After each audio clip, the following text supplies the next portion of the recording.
There you are. Sorry. Just checking. Having Okay, technical so far difficulties. you're the only one. So we're going to get started so we can honor your time. Okay. All right, this is the listing we're doing today, okay? Okay. Hang on just a minute. I hope I don't blow you out.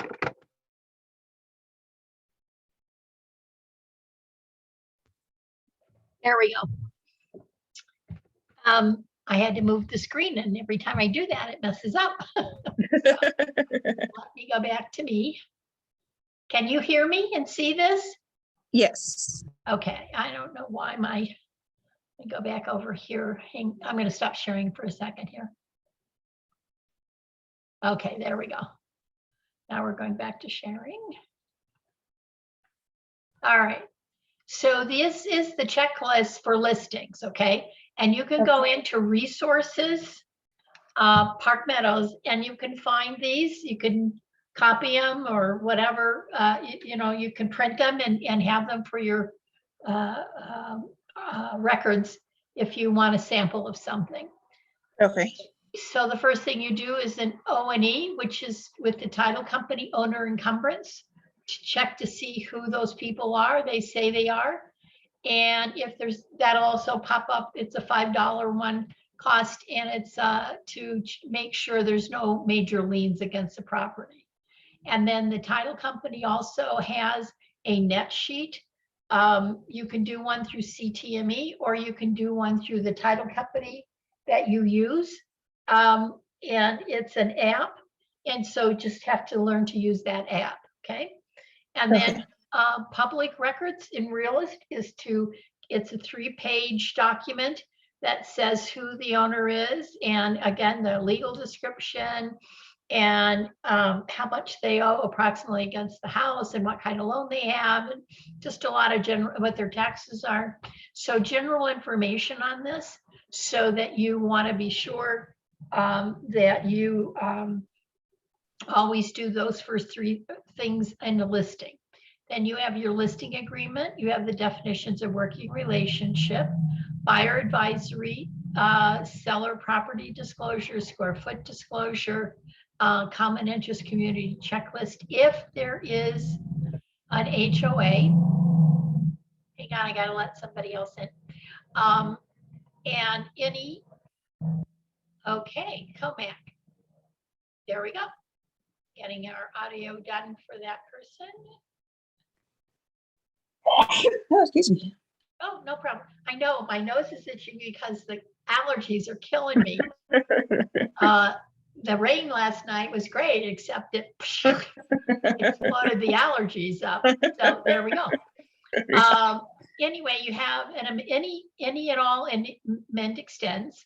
Short sale and seller authorization really are not needed in most cases, although we are seeing properties that have come up for foreclosure, and that's when we use these. And when you have that, you need to call me.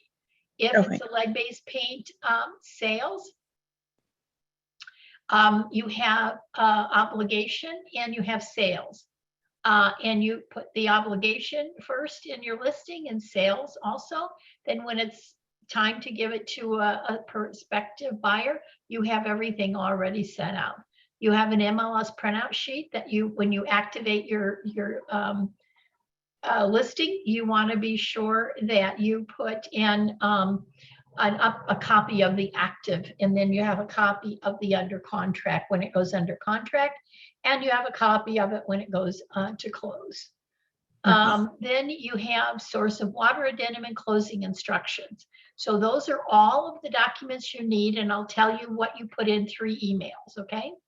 So under contract, you put your under contract MLS printout sheet, the contract, a counter proposal is there, a copy of the receipt for earnest money, inspection objection resolution, lead-based paint disclosure, a letter from the lender if they have one. You have a seller's property disclosure, square foot disclosure, source of water disclosure. You have the closing instructions, any and all amend extends, and if there's a post-closing occupancy agreement. All of that uploads into Command so that I can approve that. And once I approve it, then Bonnie will do your DAs, and that's how you get paid at the closing table. Then when you close, you upload all the first thing you upload is whatever you got from the title company. Second one is you upload any copies of checks or distribution sheet. And the third piece is your MLS sold sheet. That's what goes into the sold, and I approve that file when all that documentation is there. And that's why it's easier to say to the title company, send it to me in an email form. So now we have this is the listing agreement. We always check the box seller agent, you date it. We are always a 2.1 multi-person office. From Realist, you get your seller's name, legal name normally, which was recorded. Then you have your Keller Williams Real Estate LLC, and your name will be automatically put in either a DocuSign or CTME. Then yeah. It's kind of an off question. Where it says seller, if those people who buy houses and put them in trust, do they put them in trust first, or they put their name and then put it in the trust name? Well, if the listing says trust, then you put the trust name in here. You need documentation to see who signs for the trust. Okay. The title company will require that. Okay. So now we have 3.4 is what county is it in, your legal description, and your property address. Again, you can get that off Realist. If you have not taken your MLS classes, please do. I believe there are 4 of them. Please take them. They're free. And a question you want to ask on 3.5, did you get any help purchasing this property, such from a grant or something that you have to pay back?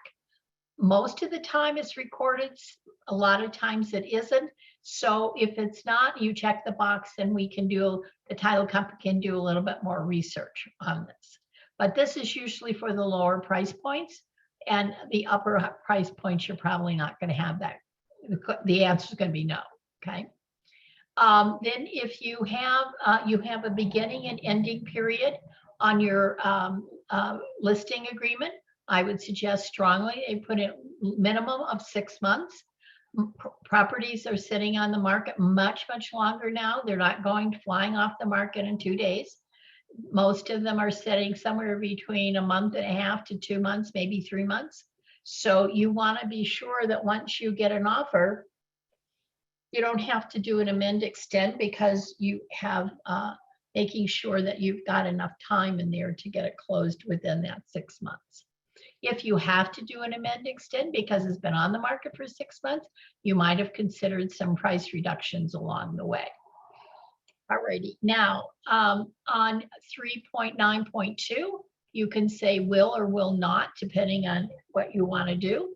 Most of the time it's will go to the next day, but sometimes it doesn't. Or is your broker relationship? Who do you represent? You represent by checking that box at the top, the seller's agent. And only a seller's agent right here. Now, if for some reason you have somebody that walks into the listing and says, hey, I want to buy this, and they don't have an agent, you can do one of 2 things. You can treat them as a customer, or you can refer it to another agent in the office and get a referral fee. If you become, if you're going to teach either transaction or customer, you're going to have to get permission from your seller at that point. And there's another document that covers that. You are not normally a transaction broker. You almost, when you check the box at the top in this box here, you're seller's agent only. You have brokerage duties on number 5. Number 5 will be all your brokerage duties. So go over that. You don't have to memorize them verbatim, but you want to be very familiar with what your duties are. And then you will choose to disclose any prospective buyers and cooperating. If you've already got an offer, and somebody says, hey, do you have an offer? Yeah, but we haven't signed it or agreed to it yet. Do I have time to put another one in? And you want to say yes. So you want to check that box will. Once you check the box at the top that says seller agent, you have 3 additional duties. These are the 3 duties you're going to get fired on if you represent a seller or a buyer for that matter.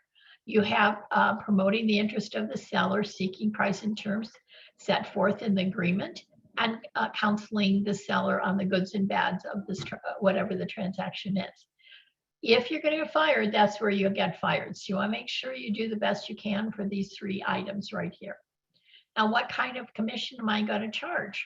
You can charge whatever you want. If you're going to go below, excuse me, 5.6, you need to call me and let me know why you're doing that. Most of the time I will approve it, but I want to make sure you're going to make some money too. Doing it for free is not a good idea, guys, because it will be the deal that comes back to haunt you.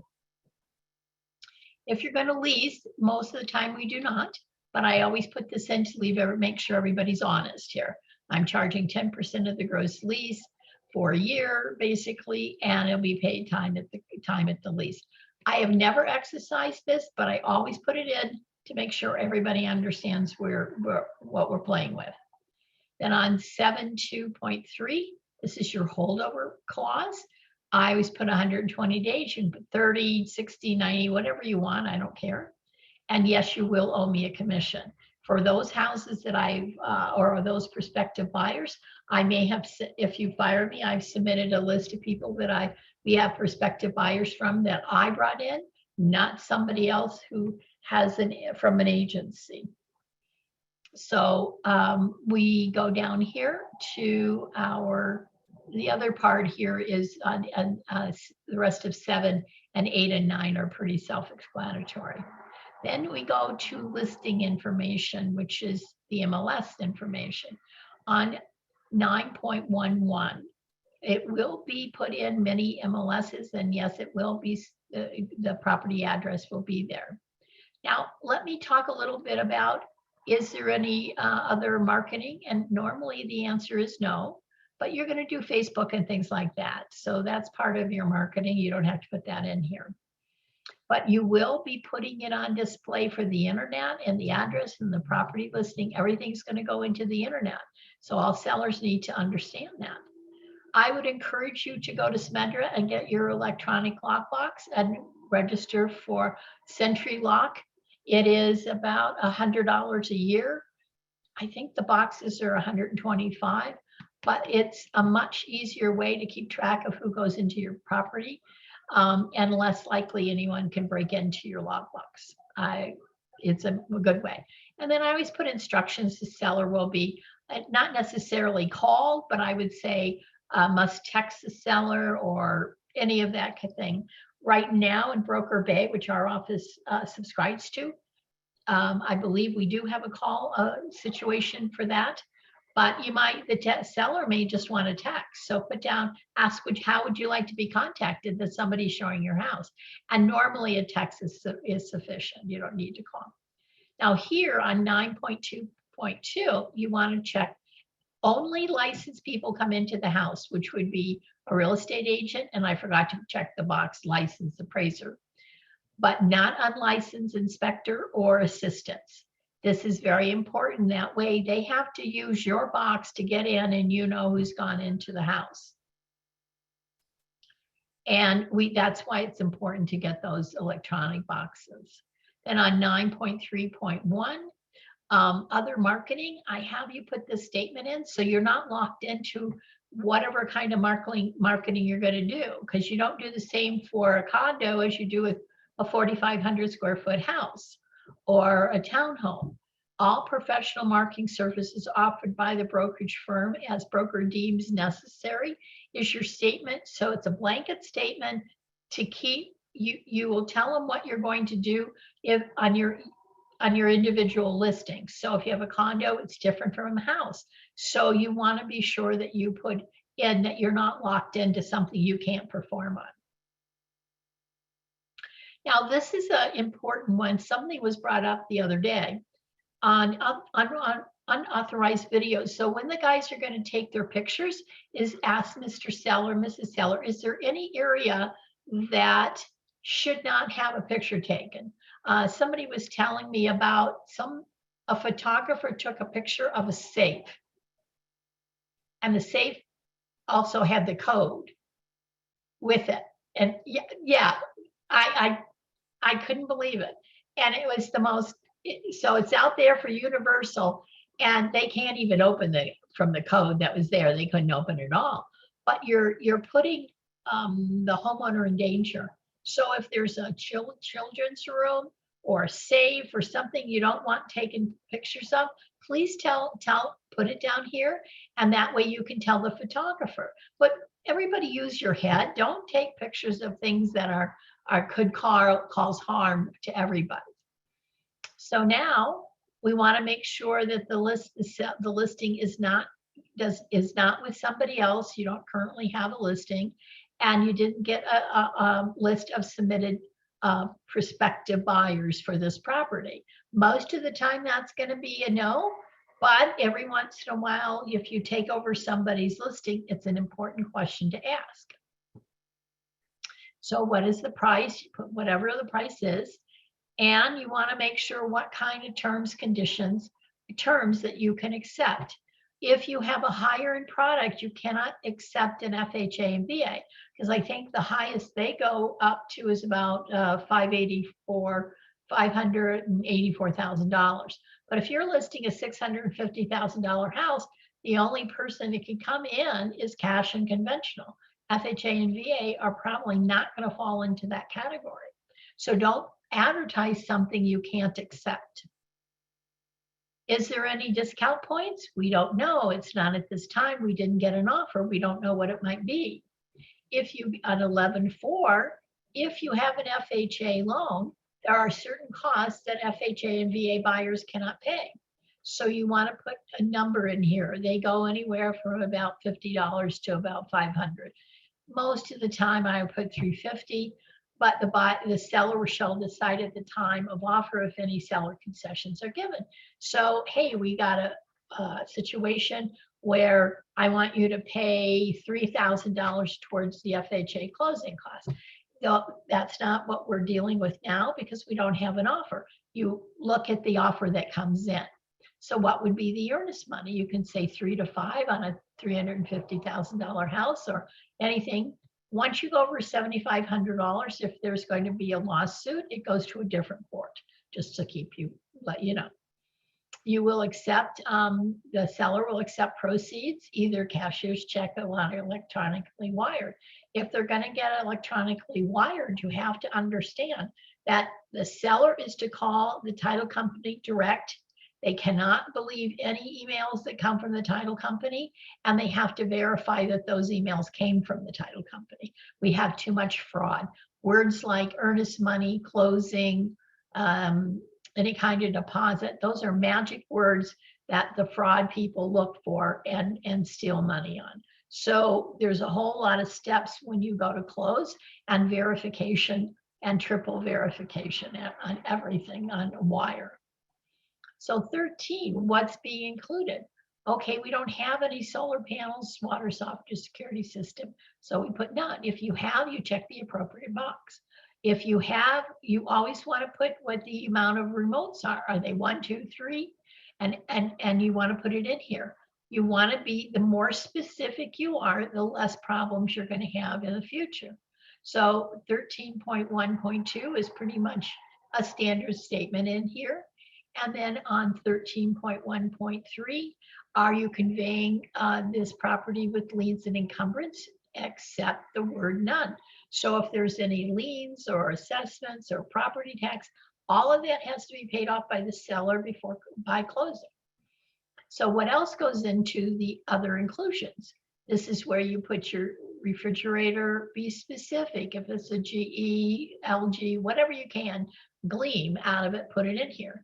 The new freestanding gas stove, the microwave on the counter located, all of these are located in the kitchen. Again, be specific, because that new stainless steel refrigerator could walk out the door and a new purple one will be put in its place. And somebody named the real estate agent will be buying a new refrigerator. So make sure these things they understand have to stay. And if there's any lease things, no, not in this case. If there was, they'll say it's seller, solar, you'd put it down here, and you want to get all the information you can on whatever the lease says. Then on 13.2, it's what is going to be excluded. Washer and dryer located in the laundry room on the main floor. Be that specific, because a new washer and dryer may walk out the door and an old orange one may show up. So again, you have to be sure the sellers understand what's staying, what's going, okay? And that way you can write the listing agreement appropriately. 13.3 are none, because we don't have trade fixtures normally. So these two areas are set to be none. 13.4 is the parking and storage facilities. I know that this house has a 3-car garage, but if you get so used to blowing past this 13.4 on a condo or townhome, it's not, you won't ask the question, hey, do you have a reserved parking? Do you have a storage bin downstairs, upstairs, wherever? And that's why you want to put this in here. It's more to remind you of what it is. And sometimes there is a shed in the backyard or whatever the case may be, or something that conveys with the property. Water rights, normally on a lot and block, we don't have a lot of water rights or water stocks or anything of that nature. It's usually on acreage. And if there are water rights, there should be documentation accordingly. So in this case, we put none on all of those because they don't apply. Now we're going to convey what kind of warranty are we going to convey? We're going to convey a special warranty deed, never a general, never a bargain sale, quit claim, usually not. Personal representative deed would be the only other one you might check, and that's only on an estate sale. Now on 14.4, from our realist, we know that there's a first deed of trust in the approximate amount of $200,000 to Wells Fargo. I know it's not going to be exact, but it is a number that helps you put together your proceed sheet. Is there any leases on this property? No, there's not. And so we put the word none. We go down here to HOA assessments. It's $150 a month. And is there anything other than the regular assessment? The answer is no. You put none. Don't put NAs. You can go to the bottom of Real Fast and DocuSign and exclude the NAs. And on 17, I always put mutual agreement upon mutual agreement. We don't have a document here, and that would be we can't make a decision on when buyer's going to get possession. But if you know a post-closing occupancy document is going to be needed, you might put in here upon mutual agreement, comma, post-closing occupancy, or put that into additional provisions. Now we have buyer's obligation and seller's obligation. Hey, Donna. Yes. Sorry for you move forward. No, For the association, for condos and townhomes, sometimes there's like more than one. Yes. HOA. How do you just add them You together? just add them together and divide by 12. Or Okay. like I have one that I pay quarterly, and then we have another one that I pay every month. Okay. So I would take whatever the quarterly was, divided that by 3 or 3 or 4, and then make sure whatever the monthly is and add the two together. Okay. So some places have 3. So you have to ask the seller and make sure you get all of them in, or it'll be a problem later. Seller's obligation is to fill out a seller's property disclosure. Try to always get one of those guys. And just because they didn't live in there, that doesn't mean they don't know what's in the property. Lead-based paint is only used if your house was built in 1970, in the year of 1978. Anything in 78, I always put a seller's property disclosure. Anything after that, we don't need one. And you have to make sure that there are carbon monoxide detectors in the property 15 feet away from all sleeping areas. Or if you are getting an appraiser in the house and these are not here, the appraisers will leave the property and the buyers will be charged a $150 trip charge again. They have to be in there at the time of listing, okay? So whatever is in the property at that time of listing stays, okay, except normal wear and tear. Seller has a right to cancel, buyer has a right, broker has a right. I'm not going to release a listing unless you tell me what the good reason for that is, because it is owned by the brokerage firm. Now, if there's an earnest money dispute, what's going to go back to who? So I always check the box that will go back to paid to the seller. But if you want to divide it between you and the agency, it's fine too. Whatever you want to do is fine. So 21 all the way down to 27 are pretty self-explanatory.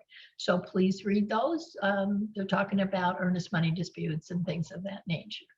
And additional provisions, I put down, this is where I put my transaction coordinator's name and number, and she's going to handle the paperwork and who's paying for it.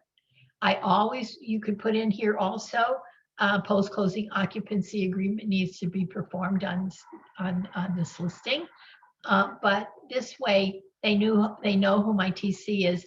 If you want a TC, call or send an email to Amy. She'll give you a list of names for that. It's anywhere from $300 to $500, at best $300 or $500 you've ever spent. Here are the following documents that are going to be attached to the listing agreement.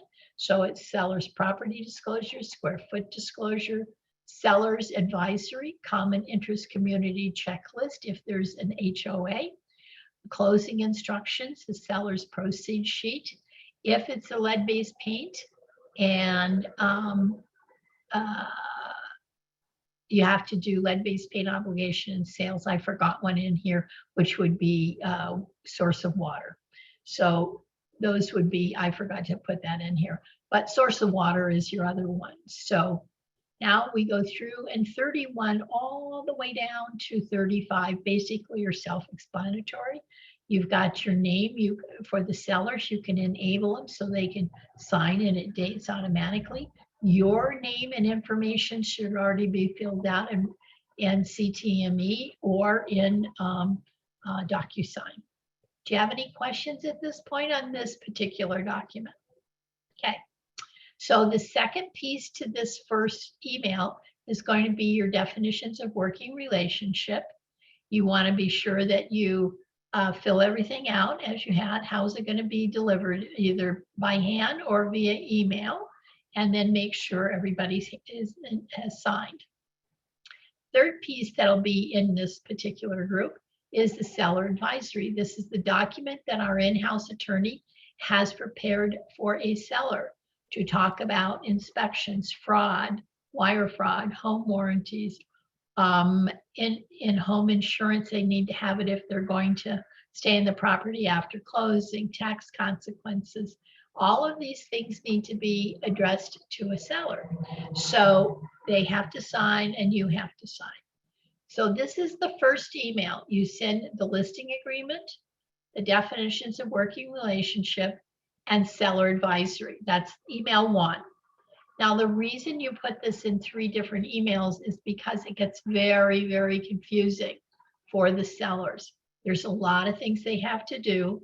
And you need to walk through these documents with your seller, either by Zoom or phone or some way in person, whatever you want to do. But you need to go over them before they sign them. So your next grouping of emails is going to be your disclosure. So here's the seller's property disclosure that the seller needs to fill out. They can ask you questions, but you can't fill it out for them. Right. You just put your information up here, and then all the way at the bottom, I tell them to disclose anything. When did they get a new roof? How many years ago was that? When did they get a hot water tank? How many years ago was that? Whatever they got or new, they need to disclose and fill it out totally. Now we go through, and then the sellers sign, and then when the buyers come, they sign. So your next one in there is your square foot disclosure, which comes off of the realist, which unless there's an updated appraisal. But most of the time it comes off a realist. You get your information to the best of your knowledge. This is what it is. and what date and basement or whatever it is. Everybody signs. And then when the buyers sign also on the next page. Your source of water addendum, if it's, where does the water come from? Denver water, Aurora water, Centennial, where is it? Or if it's, is it got a well, or it has no well or water source at all on that, could be, because that could be the a vacant lot. So this has to be done. The reason I ask you to put a separate one from the closing from this seller's property disclosure is that the buyer actually sees it. When it's in that long form, the buyer doesn't see everything. They get, basically they get so much thrown at them, they don't know what it is. But if they see a separate document for water, that keeps you out of lawsuits. That's the most prevalent area of lawsuits, evidently. Now we have closing instructions, which I want everybody who takes a listing to fill out a closing instructions. And when we have an offer, we put the offer date in here. Other than that, it's pretty self-explanatory through all of this. Closing fee, you call your title company up. There's a real estate side, there is a lending side. There's a fee for both of those. And you want to know what that is. It normally runs anywhere from $300 to $500 on that. And it's usually on the contract, it's split 50-50. So we go through all of these things, what happened on earnest money disputes and everything. Most of the time, 16 doesn't have a lot in here, but this is also where you could put your transaction coordinator information in there. The rest of it is, again, self-explanatory. Buyer, seller sign, closing company signs. Then when you go to the closing table, you do not sign the closing the title company's closing instructions, and you don't have to fight about it. You make sure 2 days prior to closing that you have make sure that the title company has fully executed documents for closing instructions. So now we have lead-based paint sales, if it applies. This is informational for a seller, so they sign that. And now we have sales for buyer and seller both to sign. Normally the buyer says they don't have any, seller has no knowledge of anything and no reports. And the same with the buyer, they may or may not do a lead-based paint inspection. All parties sign, including listing agent and the selling agent. It's an $18,000 fine if you do not sign properly. So we want to get it to people and have them return it very rapidly. So the only other document is you have all 3 of these documents. So now you've got to send for your second email. It's going to be, let's start with this. You start with your seller's property disclosure is included in the second email. So we do that. Then you have your source of, you have your square footage. Then you have your source of water. Then you have your closing instructions. And then you have, there'll be that's your second email. And those are your disclosures, and you walk through and explain what those are and have the seller fill those out. Now our third, this is lead-based paint if it applies.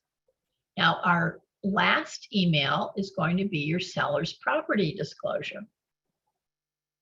And this is something you can put it as a second email or third email, I don't care. You just want to be sure that the seller understands what they may get out of their property. Because if you tell them you're going to sell it for $340, they believe they're going to clear $340, but they have something to pay off normally as a loan.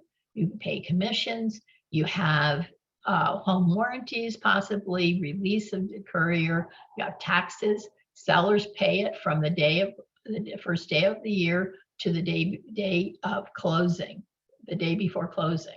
That is an obligation of all sellers, so you want to figure that in.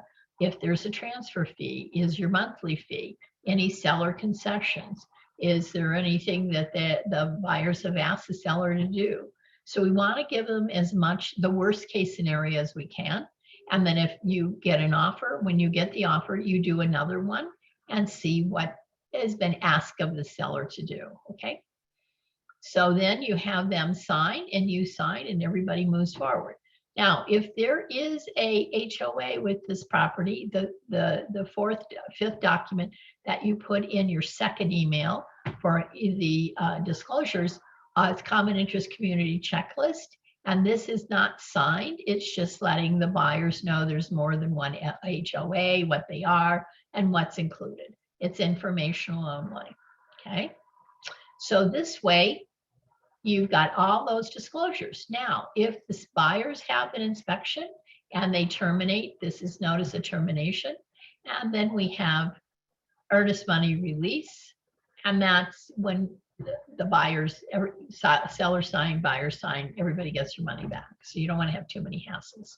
So what other things? We have too many checklists here, and Amy uploaded the wrong ones here. So any questions on the 3 emails?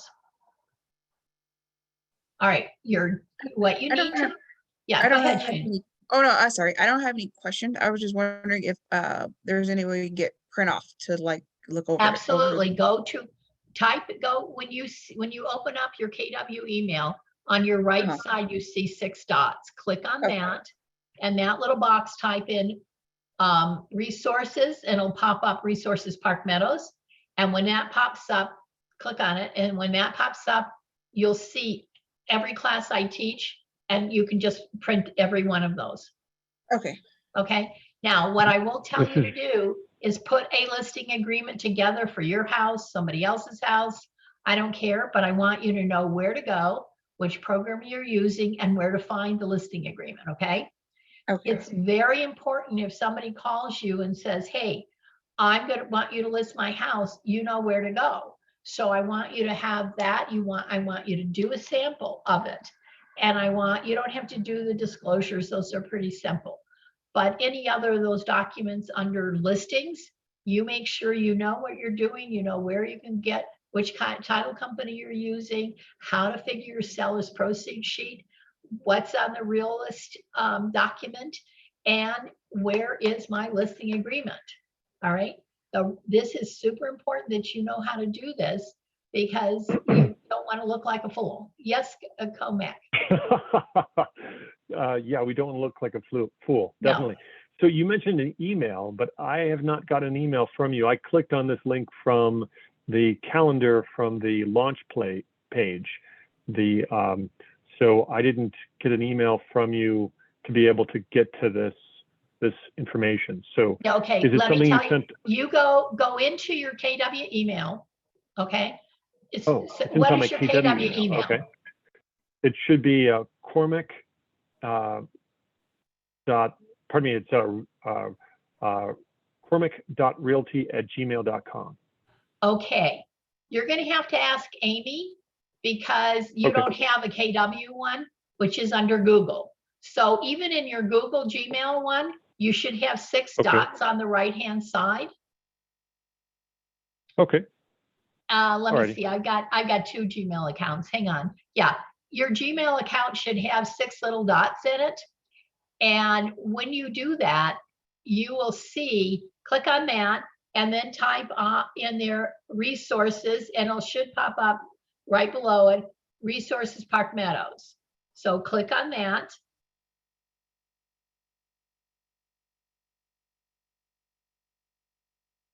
Okay, let me just get in there now. It's taking me a second.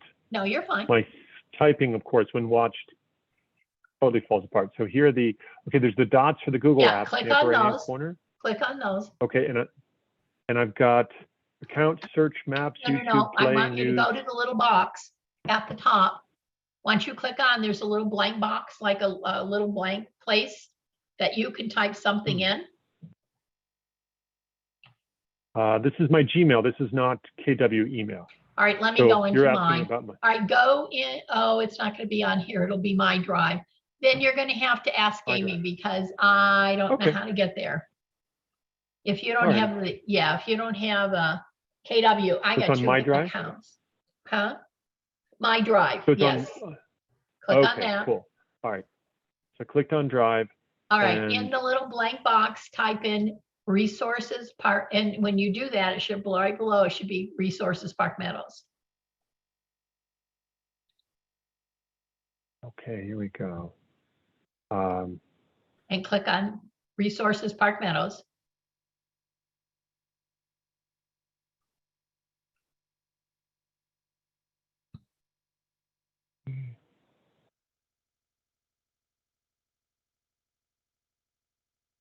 Here we go. All right, once you do that, I've got, I think it's on the right side, it says contracts. Click on contracts, double click on it, I believe. okay, so it's got resources scripts for buyers and sellers, so resources, here we go. And it's got class materials in the upper left-hand corner, 3612.3. No, is no, what no. it says? It should be something that says contracts somewhere in that, all of that stuff. There should be something that says contract class. Okay, says contracts, classes, materials. Here we go. Yep, click on that. Alrighty, buy, sell PDF, Yeah, clause, you can copy manual. everything Alright. that's in there. Alrighty, excellent. You can print all Fantastic. of that. And then I want you to go and do a listing agreement. Okay, it's super important that you do that because Okay, you need to know where to go. Sheena, are you okay? Yeah. Okay. Any other questions you got? sorry about Come that. back, you good?